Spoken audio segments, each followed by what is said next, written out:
look-y giving whitey, I don't know why, but anywho, hey guys, welcome back to my channel. It's your girl Mai, aka Mariam, aka Ali, and we're back at it with another video.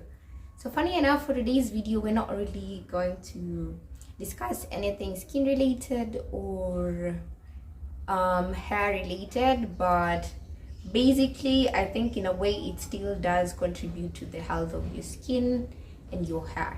So as you guys, if you've ever looked at my, what's it called, the ones that's not your profile photo, the larger one, I don't know, I will insert the name, but it's always written beauty, general wellness, skincare and hair care, unless I think so, yeah.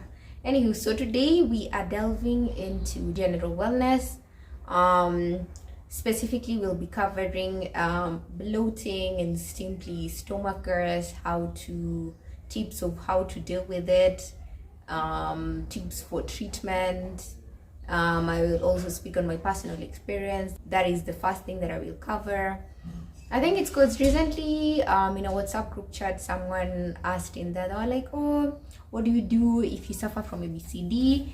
And it rang a bell. I was like, my god, I have suffered from this before and I have managed to come out of this space, alhamdulillah, where I don't get as bloated unless it's hormone related, you know, during that time of the month.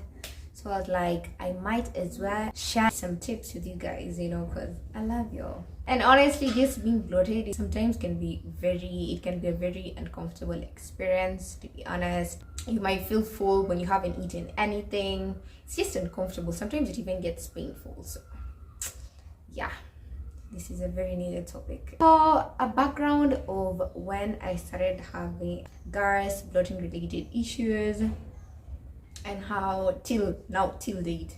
So I think this majorly began when it started being more noticeable was back in high school, probably in my last year.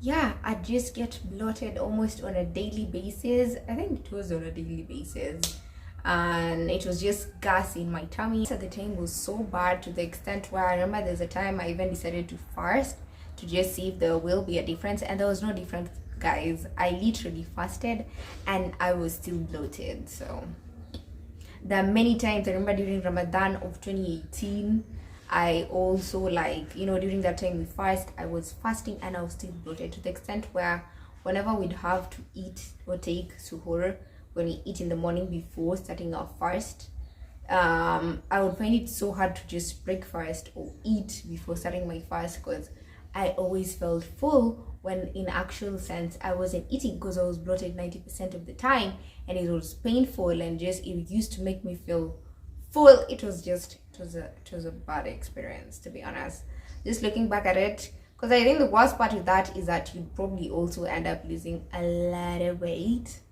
because you're not eating, because you're bloated 90% of the time. You can't even ingest properly because you're in pain. So basically there was no change in my diet.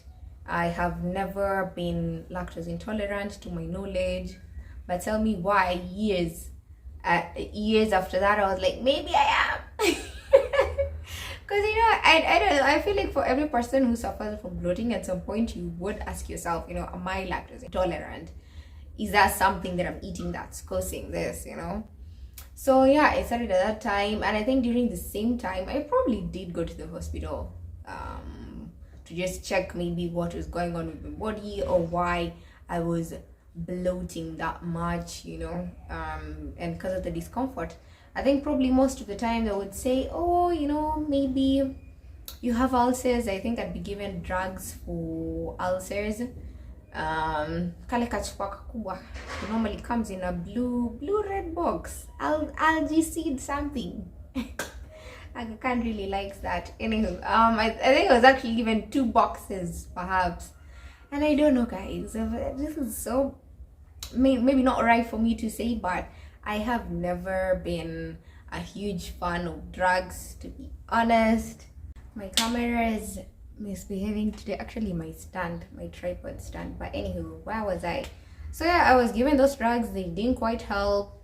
I'm not big on drugs, so I probably also didn't take them. but it's because I don't know, they hadn't actually determined what was causing the gas. So, and that's one of the things I'm also gonna cover. So yeah, fast forward, I think now come 2020, my gas hadn't gone away. It had now been 2-3 years and it wasn't getting any better. So yeah, nasty experience, but alhamdulillah, we are here today. Our issue stopped, so let's dive right into it. So I remember the time we tried increasing my water intake. Yeah, honestly, if I look back to it, I think increasing my water intake really helped. I don't think I had ever been an intentional water intaker, to be honest. Yeah, so I started that whole drinking 8 glasses a day or more. I think that really helped, to be honest. But my experience is probably different from other people, and that's why, and my intent is to help everyone. So we're just gonna cover more on that.